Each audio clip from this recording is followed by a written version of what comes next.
This is why it is Sean Payton's fault that the Denver Broncos lost week 1 against the Las Vegas Raiders.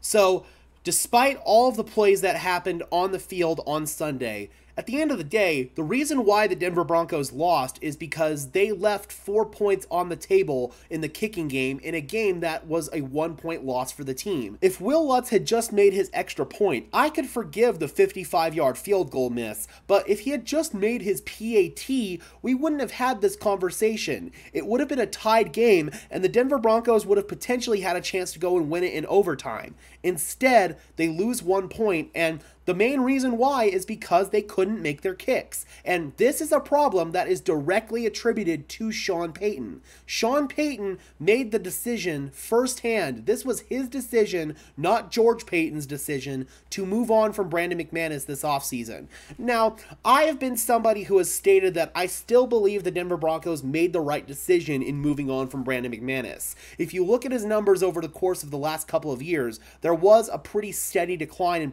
production. But at the end of the day, the way the Denver Broncos went about moving on McManus was completely botched for me. The Denver Broncos, if they knew they were going to move on from McManus, should have more adequately addressed kicker in the offseason. I personally would have looked towards the draft. Now, I'm not saying that we should have done what the 49ers did and selected Jake Moody in the 3rd round, but you cannot tell me that the Denver Broncos should have passed on Anders Carlson. Carlson is a Colorado native. He's right here in our backyard, and he's somebody who really has been a productive college kicker, and now he went out there and looked pretty decent in his week 1 debut for the Green Bay Packers. Instead, in the 6th round, which is where Carlson was drafted, the Broncos took J.L. Skinner, who I like J.L. Skinner, but he's probably going to spend the entire season on the inactive list, or maybe not now because of the Caden Stearns injury. But J.L. Skinner, I don't think he's still going to do a whole lot to help the Denver Broncos win football games this year. A competent kicker would have. Now, if you want to sit here and make the argument that the Denver Broncos shouldn't have drafted a kicker, okay, fine, but they should have at least brought one in as an undrafted free agent. Look no further than the New Orleans Saints. They brought in an undrafted free agent in Blake Grupe, and he, ironically enough, beat out Will Lutz for that kicking job, and that's why Will Lutz is now a Denver Bronco. If the Denver Broncos had just signed Blake Grupe as an undrafted free agent, this never would have been an issue. And this year, the Denver Broncos were expected to have much improved special teams play, with one of the best special teams coordinators in NFL history now serving as our top special teams mind in Mike Westhoff. Yes, Ben Kotwicka is our special teams coordinator by name, but if you're out there looking at who's really coaching up special teams, it's Mike Westhoff. He is our special teams coordinator, and I never would have expected the Denver Broncos to be this bad on special teams with a Mike Westhoff-led unit, and that tells me that it's a personnel issue.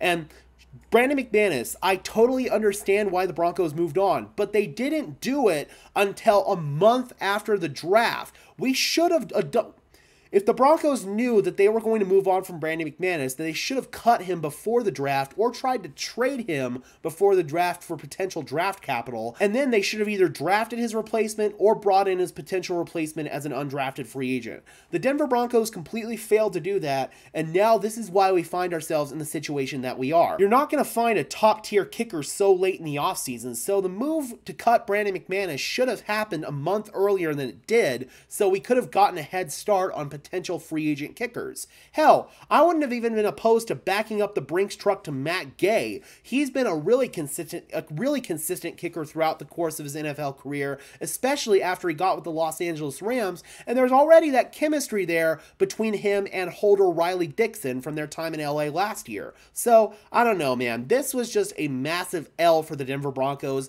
to move on from Brandon McManus, and your contingency plan was Brett Maher, who's pretty much lost his confidence as a kicker, and then Elliott Fry. With Maher, he missed 2 kicks against the Seattle Seahawks in his first game as a Ram on Sunday. Granted, both of them were from beyond 50 yards, but still, you're not going to sit here and convince me that Brett Maher would have been an effective solution at kicker. The Broncos needed to bring in a real solution in the offseason way earlier than they did and not leave themselves where they find themselves now. And again, this was Sean Payton's decision decision directly to cut Brandon McManus. So at the end of the day, it's Sean Payton's fault that we find ourselves in the kicker situation that we find ourselves in. And this is Sean Payton's fault that we lost week 1 because he brought in his guy and his guy went out there and left 4 points on the table in a game that was always going to be low scoring and a game that you could not afford to leave any points on the table. So at the end of the day, man, this is a decision that Sean Payton has made. He made his bed and now he's got to sleep in it. I'm curious, Broncos country, do you guys agree with me? Do you guys feel like this was indeed Sean Payton's fault that we're in this situation? Drop those comments down below, guys. I would love to hear your thoughts as always. Be sure to leave a like on this video as well as subscribe and ring the bell so these videos appear in your notification feed. I would really appreciate it, guys.